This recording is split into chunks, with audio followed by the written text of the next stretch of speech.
The Merath Collective claims the entire nebula as ancestral territory. Darian Voss kept his voice steady. His stylus tapped a nervous rhythm against the table.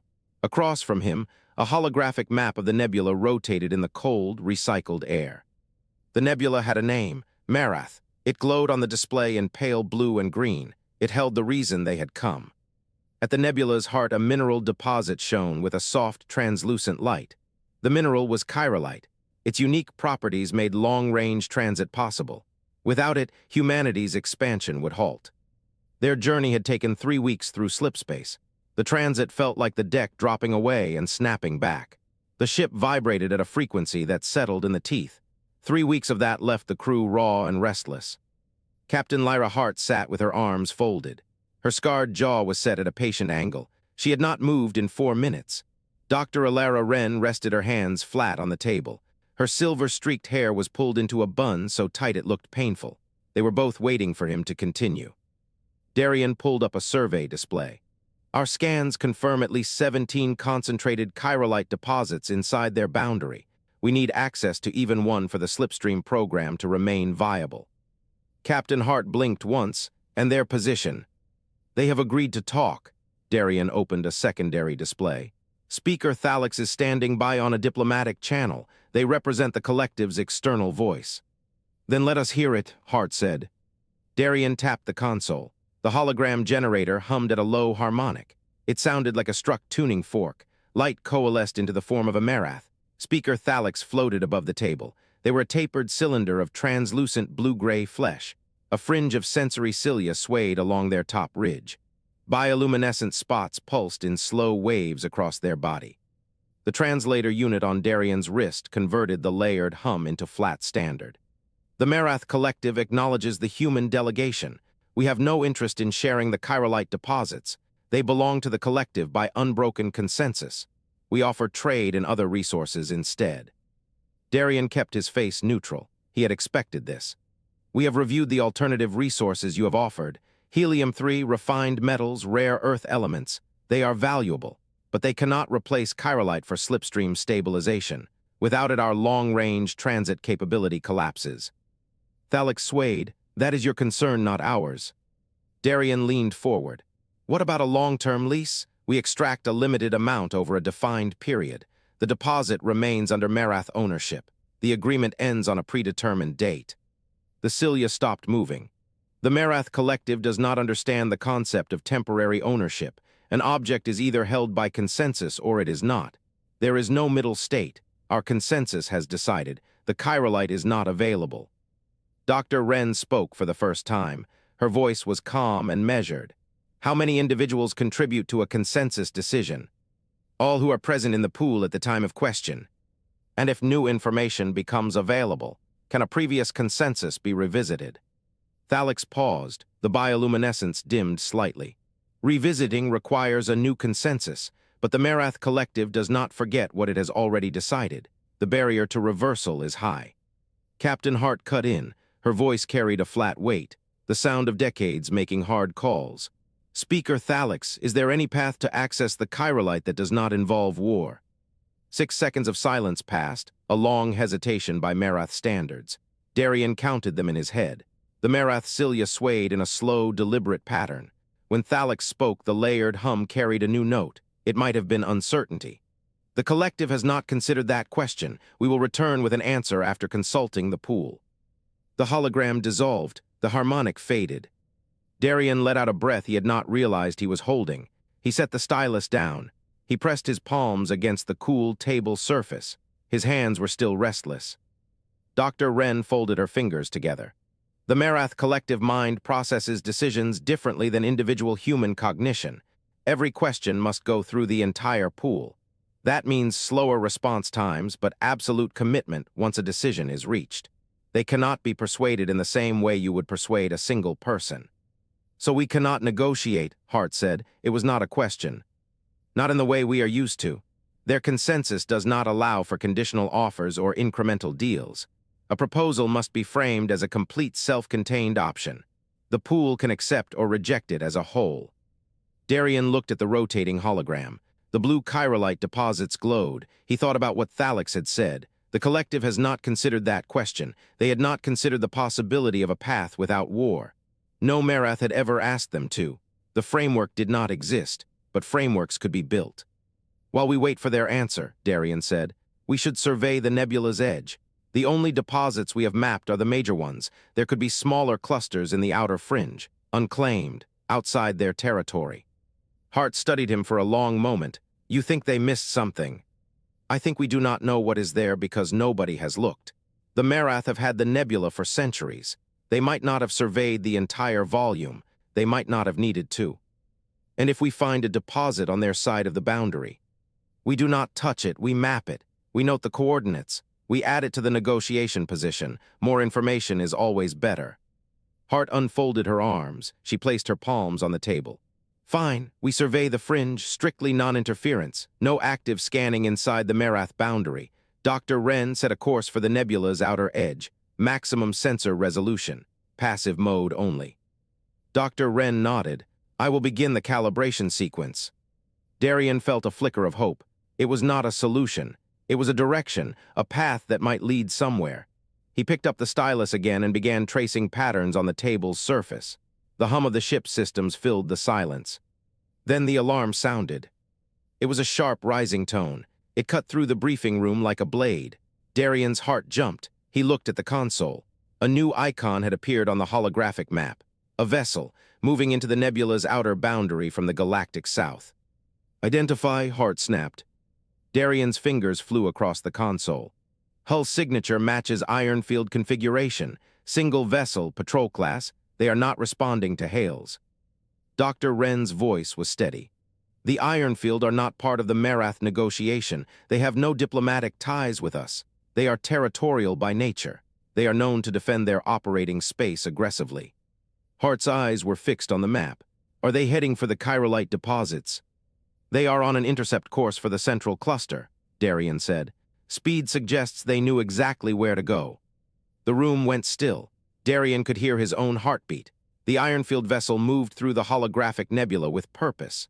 A third player had entered the game, one that had not been invited, one that had not been consulted, one that almost certainly did not care about the Merath consensus. Darian looked at the rotating map. The blue Chiralite deposits glowed. The Ironfield icon crawled forward. Somewhere in the depths of the Merath collective, a question was being considered, a question about war. The clock was now running faster than he had calculated. Helm, bring us to an intercept course. Captain Lyra Hart's voice was flat in the red emergency lighting. 1/4 thrust. I want a clean angle between them and the main deposit. The tactical display painted a grim picture across the main screen. A dark, spiked hull moved with slow, predatory purpose toward the nebula's central Chiralite field. It was an Ironfield ship. Lyra stood at the command station. Her knuckles were white where she gripped the polished rail. The air was still and warm. It held the faint smell of recycled oxygen and the low hum of life support. A muttered acknowledgement came from the helm station. The deck vibrated beneath her boots. The Remera's engines pushed them into a slow turn. Open a hailing frequency, standard broadcast. Darian Voss's voice came from the sensor station, tight and controlled. Channel open, Captain, no response. She watched the spiked vessel drift closer to the nebula's edge. The Ironfield were a magnetic species. Their bodies were crystalline structures that resonated with electromagnetic fields. They used those fields as weapons and shields. They were territorial in a way that did not understand negotiation. Keep the channel open, give them time. Dr. Alara Wren spoke from the science console. Her voice was a low, steady anchor. Captain, the Ironfield vessel has activated its magnetic field generators. I am reading a massive spike in local M flux. How massive? Enough to destabilize our kinetic barrier if we get within 10,000 kilometers. Lyra let that settle. The kinetic barrier was their only reliable defense. Without it, the Remera was a tin can with engines. Then the comm system chimed. A layered, cool voice filtered through the translator. It carried the slow rhythm of the Merath collective. Human vessel Remera, this is Speaker Thalix. Lyra turned toward the speaker. We read you, Thalix. The Merath collective has observed the Ironfield incursion. A pause followed. The sound of water moving across membrane. Any damage to the Chiralite field will be considered an act of aggression against the collective. We are preparing formal protest. Lyra's jaw tightened. You do not mention us. Do you acknowledge our presence? Another pause, longer this time. The Remora is noted, but the iron field are the immediate threat. They are the relevant party. Dr. Wren looked up from her console. Her face was unreadable. They are ignoring us, Captain. The Merath consensus process treats us as background noise. Lyra understood. They were not a factor in the collective's calculation. They were observers, witnesses, nothing more. Darian, run a passive scan on the Ironfield ship. I want their full energy signature. No active pings. Darian's hands moved across his station. The sensor screen flickered. Got it. Their propulsion system uses focused magnetic pulses. The fluctuations are massive, cyclonic, irregular. Dr. Wren is right. If those fields touch our hull, we lose barriers and probably half our electronics. And they are heading straight for the central vein. From the helm, they will reach it in roughly 4 minutes at current speed. Lyra did the math. 4 minutes, no response to hails, a species that treated threats as irrelevant. Then the Ironfield ship fired. It was not a weapon in the human sense. A magnetic pulse lanced from its hull. The pulse was visible only as a distortion in the nebula's haze. It struck the edge of the Chiralite field. The mineral did not explode, it fractured. Lyra watched the display as a pale blue vein of Chiralite split along a fault line. Crystals spun loose. They scattered into the void. The resource they had come to negotiate for was being destroyed in front of them. Something cold settled in her chest. She made her decision. Dr. Wren, prime the imp cascade. Do not fire, just prime. Wren's hands worked without hesitation. A rising whine began somewhere deep in the ship's spine. It built like a kettle reaching a furious boil. The smell of ozone touched her nostrils, thin and sharp. Imp cascade primed, Captain, charging at 70%. Lyra opened a broadcast channel. Her voice carried across the void, human and unmistakable. Ironfield vessel. This is Captain Lyra Hart of the Human Survey ship Remora. You are entering a resource zone under negotiation with the Merath Collective.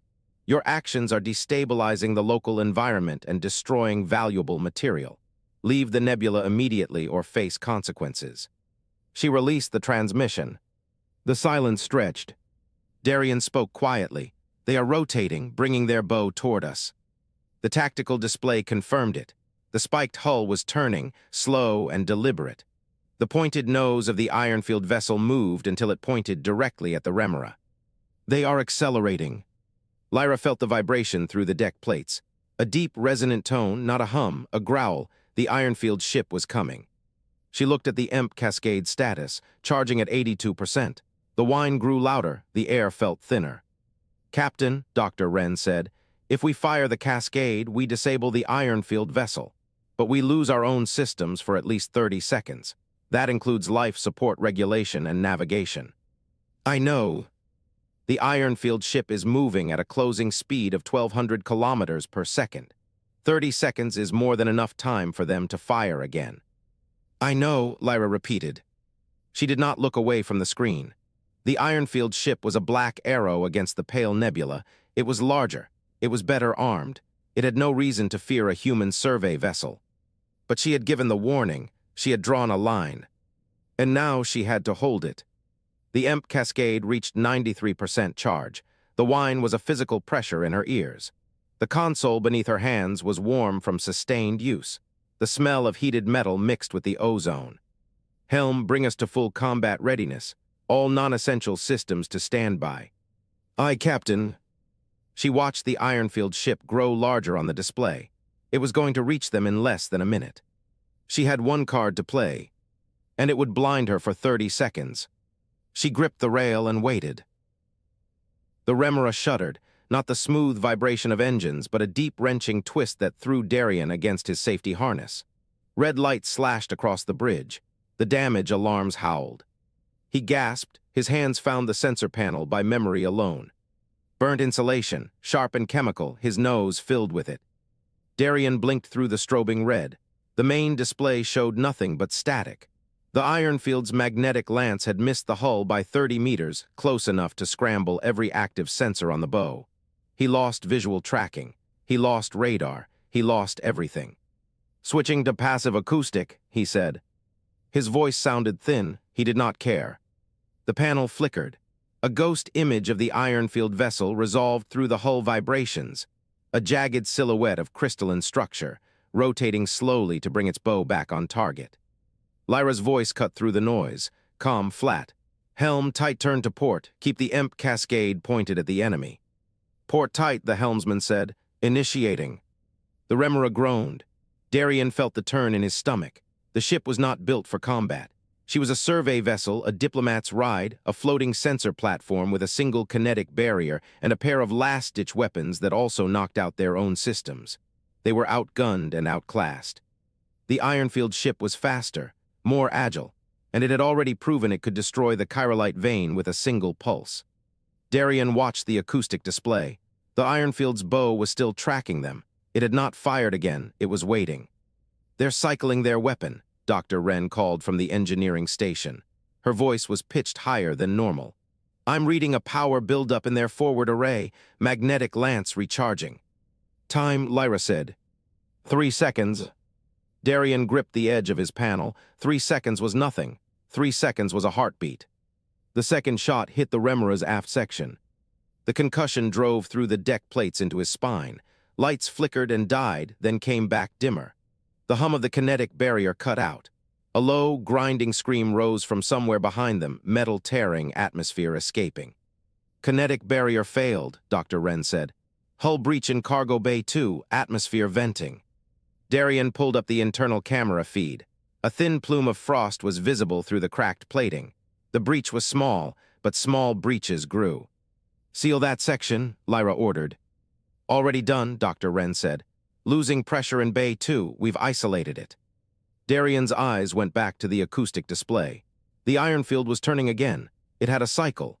Magnetic lance fired, energy spike, brief power dip as the weapon recharged. He watched the numbers cascade across his panel.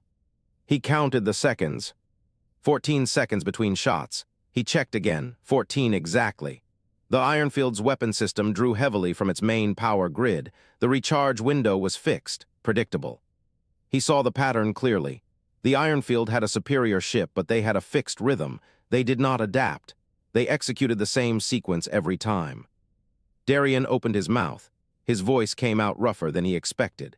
Captain, I have their fire cycle, 14 seconds between magnetic lance discharges. They're vulnerable for the last 3 seconds of that window power dip when the weapon finishes recharging. Lyra turned her head, her eyes locked on his, no hesitation, confirmed. Yes, I counted 3 cycles, it's consistent. She did not ask if he was sure, she just nodded. Helm, prepare corkscrew maneuver. We need to bring the remora into firing position during that window. The helmsman glanced back. We'll have to enter their effective range. I know, Lyra said, do it. The remora lurched again. Darian held his breath. The acoustic display showed the Ironfield closing distance. The gap shrank. 30 kilometers, 25. Darian could see the magnetic lance charging, the energy spike rising on his readout. He counted in his head. 11 seconds, 12, 13. The Ironfield fired. The magnetic lance passed 100 meters to starboard. The remora's hull rang like a bell from the proximity. Darian's teeth ached. Now, Lyra said. The helmsman threw the ship into a corkscrew. The remora rolled hard to port, then dove. Darian felt the G-force press him into his seat. The console blurred.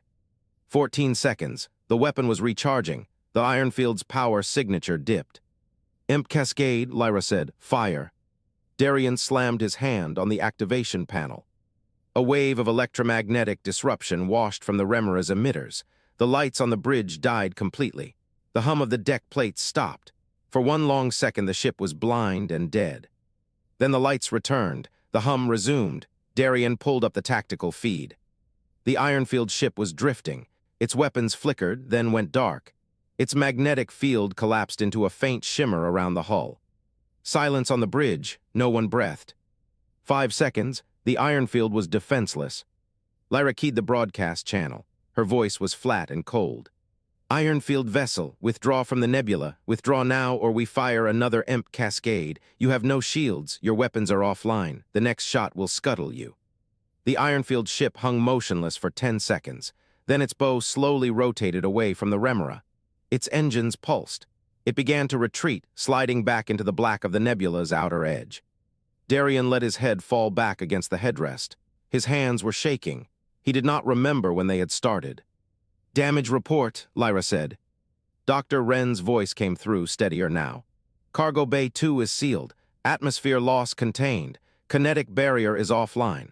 Power grid took a hit from the EMP cascade. We're at 60% capacity. Slipstream engine is undamaged, but will need a full recharge cycle before we can jump." "How long?" 6 hours. Lyra nodded. She turned to look at Darian. Her expression was unreadable. "Good work, Voss. That pattern call was the difference between a disabled ship and a dead crew." He opened his mouth to respond, but his throat was dry. He swallowed, nodded. The satisfaction was sharp and brief. He had observed. He had measured. He had adapted. The iron field had a fixed pattern, and he had broken it because he treated the engagement as a problem to solve, not a test of strength. But the Remora was limping. The hull was breached. They were stuck in a nebula with a hostile species retreating into the dark, and they had no ability to escape for 6 hours. The bridge console blinked, a new transmission request. Darian looked at the identifier, Merath Collective, Speaker Thalix. Lyra raised an eyebrow, put it through. Thalix's image appeared on the main screen. Their bioluminescent spots pulsed slowly, a calm rhythm that seemed at odds with the situation. Their inner eyelid blinked once.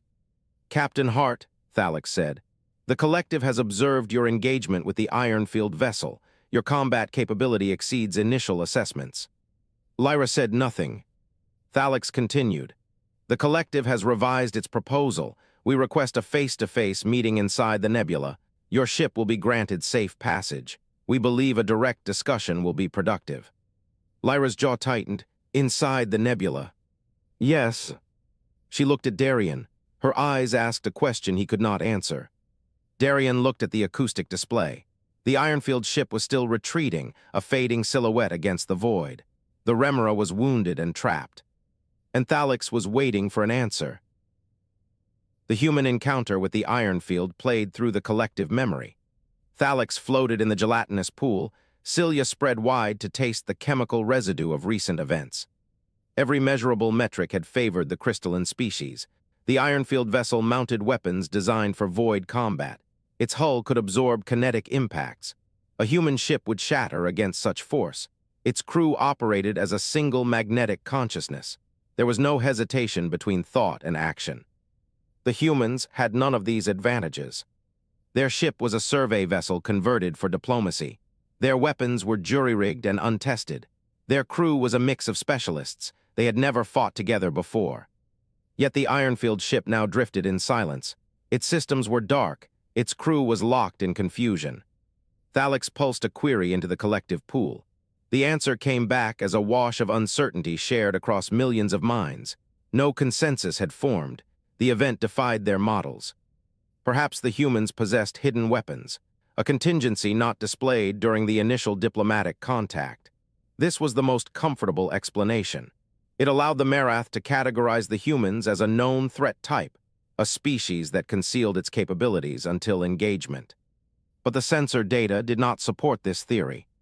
The human ship had broadcast no new energy signatures before the Ironfield went dark. No weapon discharge. No projectile launch. The only anomaly was a brief electromagnetic pulse. That pulse had also disabled the human ship's own systems for a critical window. That made no sense.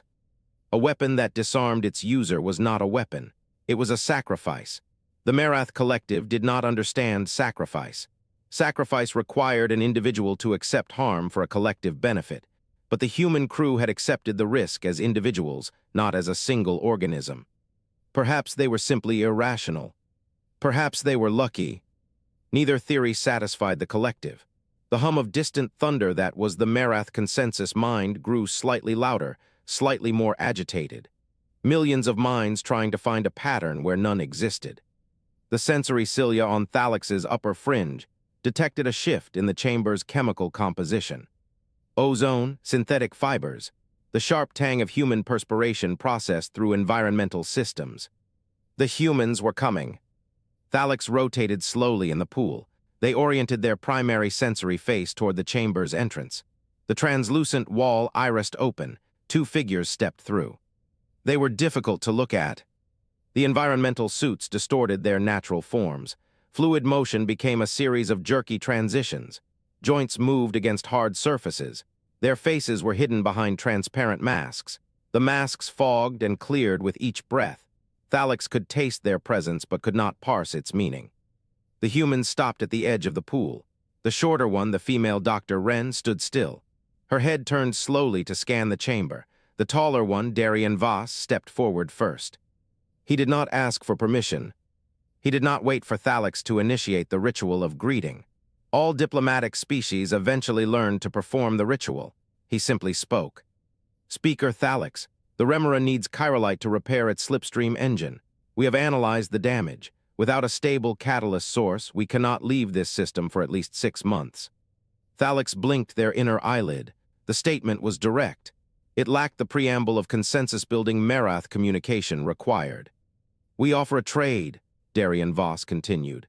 "Human engineering expertise in exchange for limited access to the Chiralite deposits, not ownership, not permanent extraction rights, access for our repair operations and a controlled survey of the nebula's outer edge."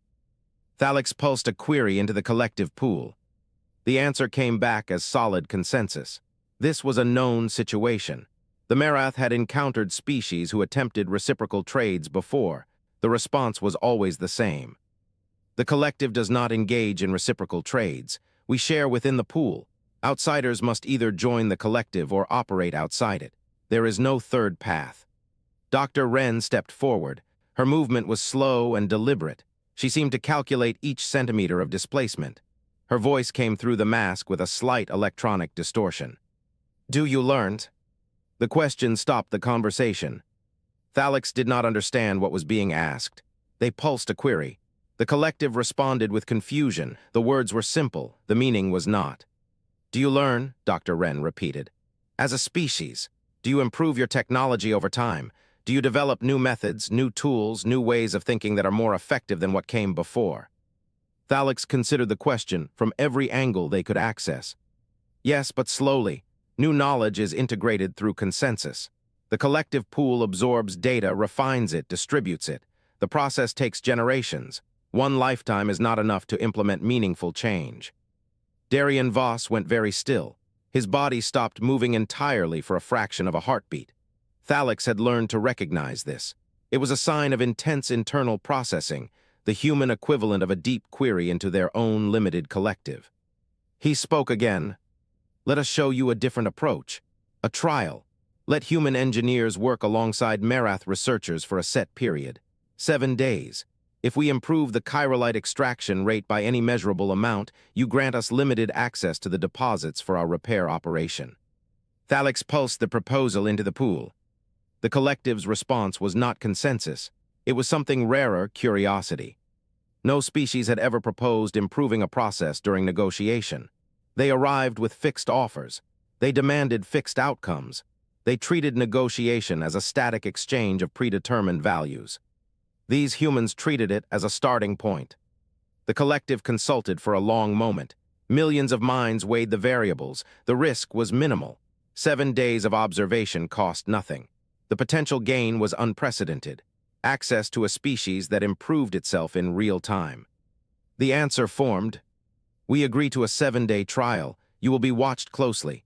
Every action will be recorded and analyzed by the collective. Failure is acceptable. Deception will not be tolerated."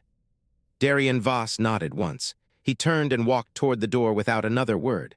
Dr. Wren followed, her movements still slow and deliberate. They left the chamber. Thalix floated alone in the gelatinous pool. The comforting warmth surrounded them. The distant hum of the collective pulsed in the background like music underwater. But something had changed. The humans did not react to the world. They reshaped it. They took a negotiation and turned it into an experiment. They took a dead end and built a corridor from nothing. The collective had no model for this. Thalix pulsed a query into the pool. No answer came back. For the first time in their existence, the millions of minds that formed the Merath consensus had nothing to say. The humans were coming back tomorrow, and the collective had no idea what they would do. Alara Wren rested her fingers on a crystalline data crystal. It pulsed with a slow blue light in the work bay. The air smelled of brine, recycled oxygen, and the faint metallic tang of ozone from her prototype's motor. The Merath colony ship loomed outside the Remera's docking collar. It was a vast organic structure of chitin and membrane. Through the viewport, she could see its surface undulating with slow, deliberate contractions. The ship was breathing. She had been studying their extraction method for 6 hours. The data crystals held centuries of refinement. The process was polished to a mirror finish by generations of consensus. The Merath used biological enzymes to dissolve chiralite from raw ore. The enzymes worked through a series of membranous sacs. These sacs filtered the dissolved mineral and concentrated it into a slurry for harvesting. Elegant, efficient, and limited. She traced the yield curves with her fingertip. The output dropped consistently after 3 cycles, not sharply but steadily. A slow decay the Merath had accepted as natural. They had optimized the process within its constraints. They had never examined the constraints themselves. Darian Voss stood behind her. His hands were shoved into his coat pockets. He was tapping his thumb against his thigh in a rhythm she could almost predict. Restless. He was always restless. "What do you see?" he asked. Alara did not answer immediately. She pulled up a schematic of the filtration sacs. She overlaid the enzyme flow rates with the byproduct accumulation. The data was clear. The sacs clogged with inert crystalline debris after each cycle. The debris was not toxic. It was just dead weight. It took up space that could hold active enzyme. "The problem is not the enzyme," she said. "The problem is the vessel." She turned from the console. 2 Merath researchers floated in their nutrient globes at the far end of the bay. Their bodies were a pale blue-gray. Their cilia waved gently in the liquid. Their bioluminescent spots pulsed at a steady rhythm, calm, curious. They were watching her. She walked to a storage locker. She pulled out a salvaged gravitic pump, a coil of copper wire, and a cylindrical filter casing from the ship's water reclamation system. She laid them on the workbench. Darian stepped closer. "You're going to build something." "Yes. From scrap. From scrap." She did not explain further. She began cutting the filter casing open to expose the internal baffles. The gravitic pump was too large, but its magnetic rotor was the right size. She could repurpose it. She could always repurpose things. The Merath researchers drifted closer to the edge of their globes. One of them extended a sensory tendril through the membrane to taste the air. The spots on its body pulsed faster. Alara worked in silence. She stripped the copper wire and wound it around the rotor housing. She created a simple electromagnetic coil. She cut the filter casing down to a cylinder 30 centimeters tall. Then she mounted the rotor inside it. She connected the coil to a portable power cell and ran a control line to a manual switch. The whole thing took 47 minutes. She stepped back. The prototype sat on the workbench. It was ugly and functional, held together with friction welds and hope. She turned to the Merath researchers.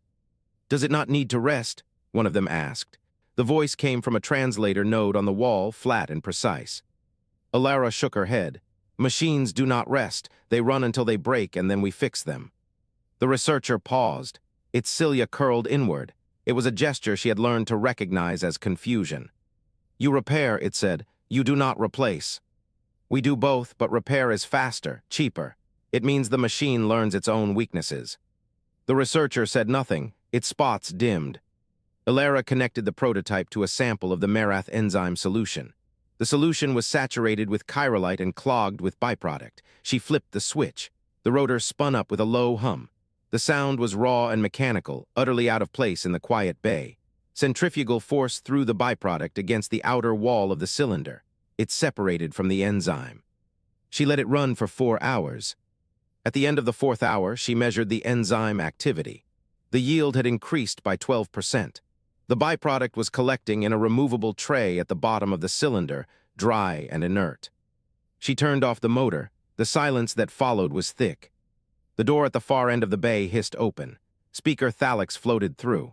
Their body was a tapered cylinder of translucent flesh. Their cilia were extended fully. Their bioluminescent spots pulsed in a slow, steady rhythm that did not match the agitation of the researchers. They drifted to the workbench. They observed the prototype for a long time. Their inner eyelid blinked once, twice. "How many times have you done this?" Thalix asked. Alara wiped her hands on her trousers. "Built a device from nothing to solve a problem?" She considered the question. Hundreds, thousands, it is what we do. Thalix was silent for 30 seconds, an eternity. Their cilia did not move, their spots held at a single steady glow. Then they spoke. The collective does not know how to respond. You are not supposed to be able to do this. Alara felt a shift in her chest. Not triumph, not satisfaction, it was something stranger. The Merath were not angry, they were not jealous. They were shaken at a level she had not anticipated. The concept of rapid, individual problem-solving did not exist in their framework. They refined within boundaries, they did not break them. She had broken one with scrap and an hour of work. She looked at Darian. His hands had stopped moving. He was watching Thalix with an expression she could not read. "We need to speak with Captain Hart," Thalix said.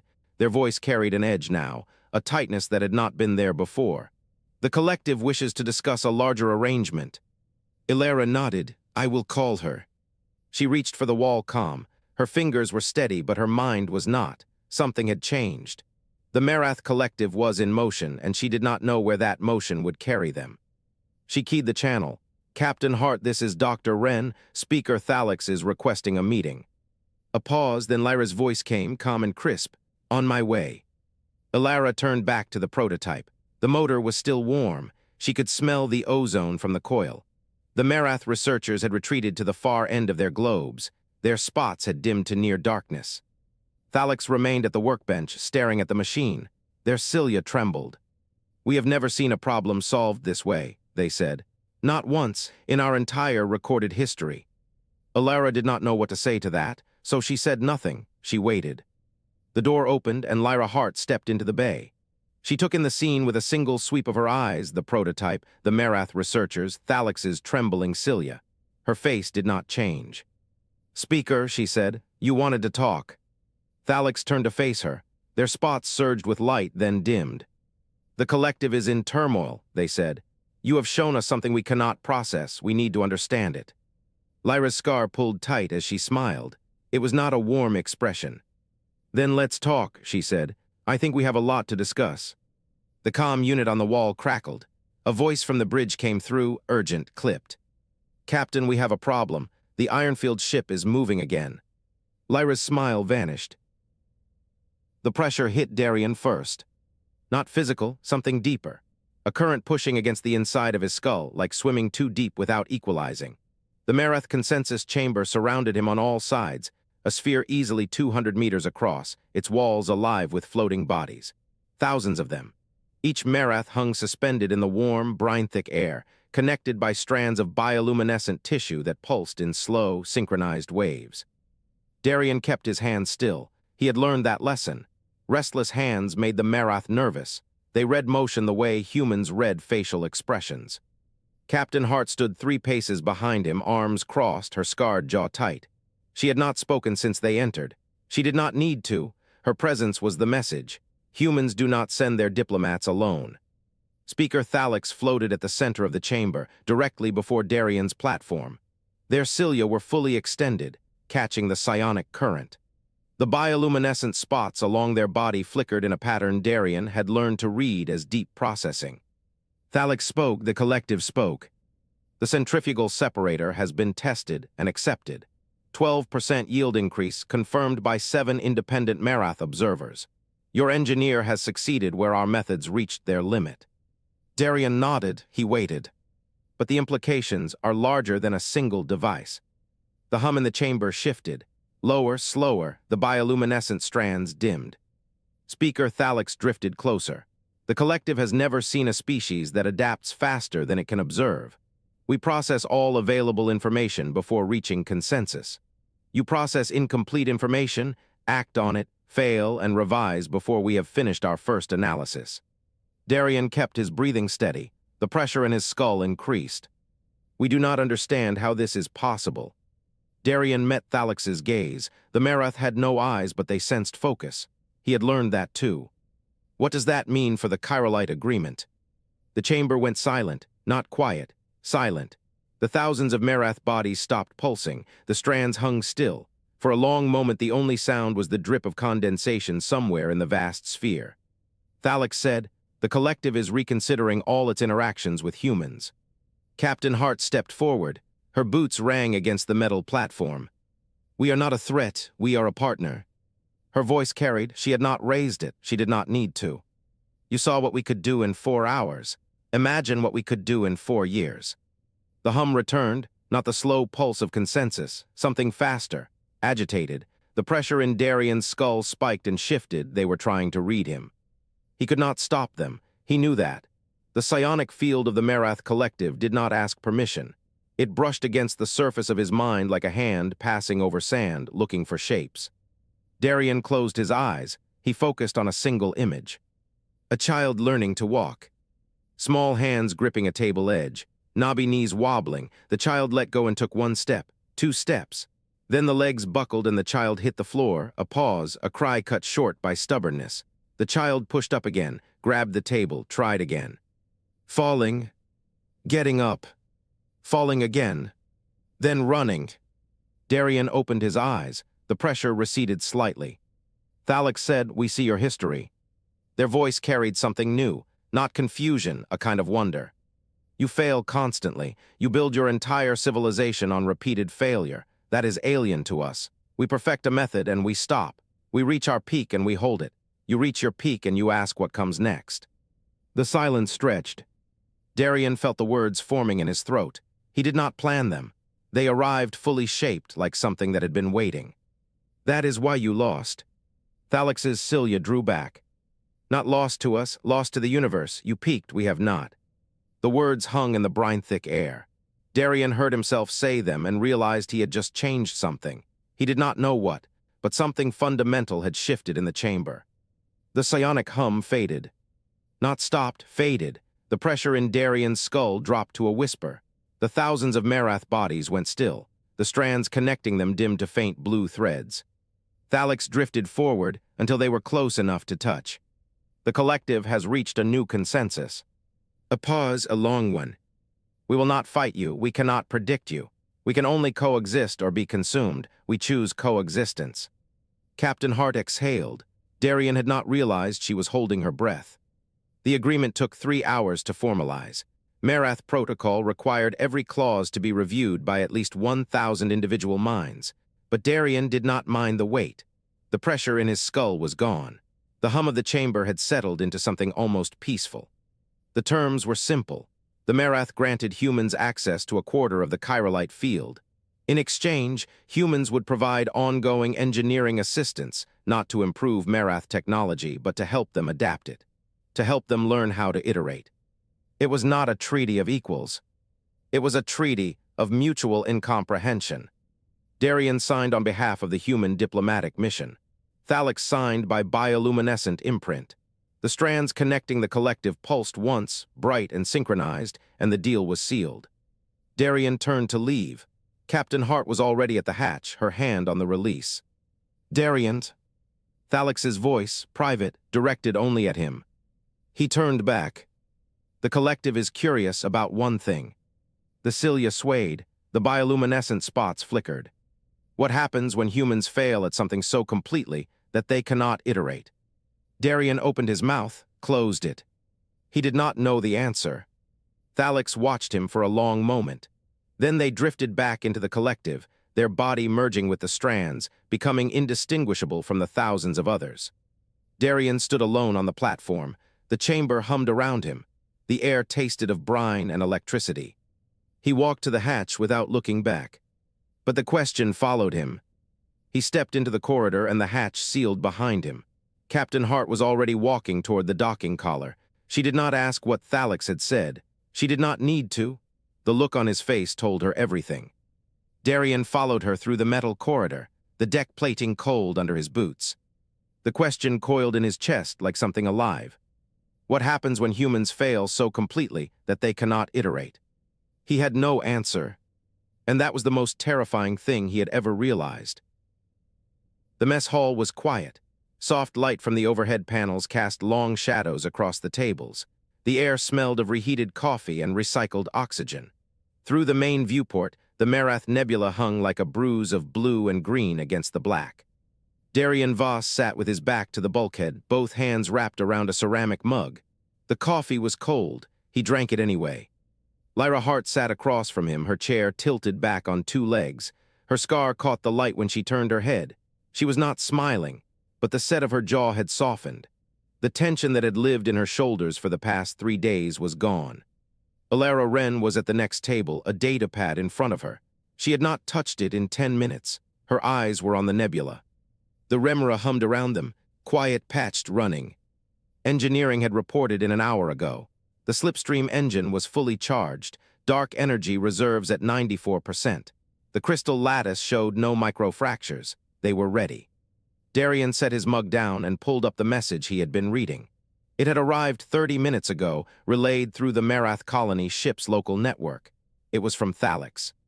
The text was translated. The formatting was odd. The Merath did not think in paragraphs, but the meaning was clear. The collective had voted. The vote had been close, but the consensus had formed. Human repair technicians were already being integrated into the extraction stations on the nebula's inner rim. The Merath were learning, slowly, carefully, but they were learning. The message ended with a formal request.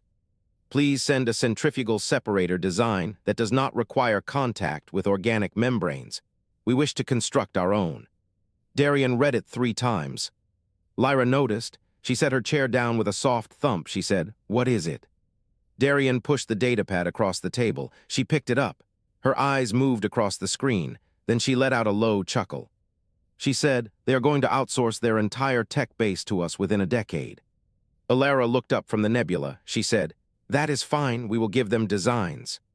Lyra raised an eyebrow. Alara continued, "They will refine them. They will make them perfect. They will reach the end of what the design can do, and then we will build the next generation and leave them behind again."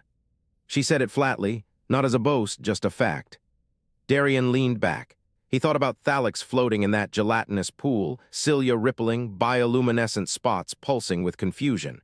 He thought about the question Thalix had asked in the consensus chamber, the question that had lingered in his mind ever since. What happens when humans fail completely? He still did not have an answer, not one that fit in words. Failure was not an end point. It was raw material. It was the thing you studied and revised and tried again. It was the reason humanity had made it to the stars in the first place. He looked at the nebula. The blue-green glow was shifting as the remora pulled away. Slow, patient, the color of something alive. He wondered what the iron field were doing now. Their ship had drifted into the nebula's outer bands, weapons dark, systems offline. They would recover. They would come back. That was what territorial species did. He wondered what the Vashari would make of this treaty, what the Verdaxis would think, what the Illith and the Silith would say when word spread through the galactic network that a human ship had negotiated access to Merath, Chiralite, without a single shot fired after the engagement. He wondered if the Merath would ever truly understand what just happened. Lyra stood up. Her chair scraped against the deck. She walked to the viewport and stood with her hands behind her back. The nebula reflected in her eyes. She said, "The galaxy is bigger than we thought." Darian waited. She said, "And it is full of species that peaked 1,000,000 years ago. They reached their ceiling and stopped. They built their perfect systems and called it done." She turned to face them. She said, "We are the ones still climbing." Darian finished his coffee. The last sip was bitter. It tasted like home. He set the mug down and stood up. His legs were stiff. He had been sitting too long. His head was full of numbers and treaty clauses and the faint echo of psionic pressure that still lingered at the edges of his awareness. The deck vibrated beneath his feet. A low hum, deep, steady, the sound of the slipstream engine spooling up. Alara closed her datapad. She stood and walked to stand beside Lyra. The two of them looked out at the nebula without speaking. Darian joined them. The star field outside the viewport began to stretch. The points of light elongated. They became streaks. The blue-green nebula smeared across the glass like paint. Then it folded. The ship lurched. His stomach dropped. The hum rose to a pitch just below hearing. The deck shook once, twice, and then settled into a new rhythm. The viewport went dark. Then the slipstream opened. The stars were not stars anymore. They were lines of white light, infinite and parallel, streaming past the hull at a speed that made distance meaningless.